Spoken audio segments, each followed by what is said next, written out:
waxaan kaloo iyadana aad u codsanaynaa in mas-uuliyiinta staafkooda ee magaaladan maraya in ay mamnuuc tahay in dharkan ciidanka xoogga dalka inay ku dhex maraan magaalada.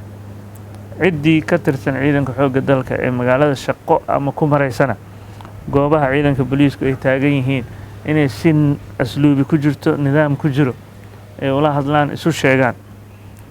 haddii kale waad aragteen kooxaha hargixisadu dharkaas tuutaha ayay soo wada qaateen oo kusoo dhex dhuuntaan. marka si aan uga feejignaano waxaan codsanaynaa mas-uuliyiinta staafkoodu inay mas-uul ka noqdaan. waxaan ognahay staafyada qaarkood oo in ay xabado marmarka qaarkood furaan maalaa yacni ah, isla xisaabtan dhaba baa jira. qaarkoodna waxaan u gudbinay maxkamadda ciidanka qalabka sida.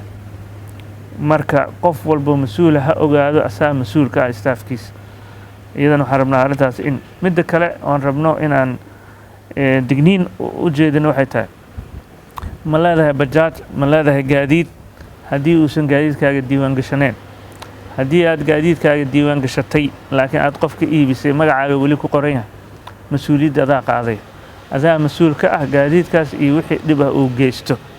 si haddaba taas looga hortago, bajaajleydu iyo baabuurta kaleba waxaan leenahay isdiiwaangeliya. ma leedahay bajaajka, isdiiwaangeli. haddaadan isdiiwaangelin, muwaadin dhab ah Soomaali aadan noqon, canshuurta lagugu leeyahay aadan bixin, haddii waxay noqonaya qof u adeegaya cadowga. ummadda Soomaaliyeed waxay leedahay hal cadow, halkaas cadowna wuxuu yahay kooxaha argixisada al-shabaab. ayagana inaan hal meel uga soo wada jeesano oo aan la dagaalno ayuu qorshaheenu yahay. waxaan rabaa inaan kasii wada shaqeyno.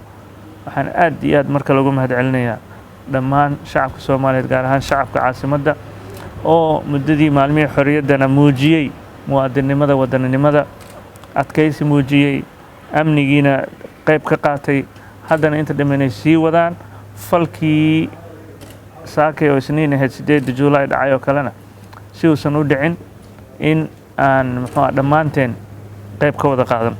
annagana waxaa naga go-an inaan u istaagno sidii aan ku badbaadin lahayn shacabkeenna, sidii ciidamada geesiyaasha ah oo booliiska runtii aan rabo halkan inaan aad uga mahadceliyo aan u garabgeli lahayn. ayagana aan u bishaarayno inay yihiin geesiyaal. cid allaale ciddii dhaawac kasoo gaara ama ciddii ayagoo howl qaran ku jira dhib ku timaadan inaan garabkoodinahay u taagannahay. madaxweynuhuna saasna amray, annagana aan saas ku shaqaynayno. waa mahadsantihiin.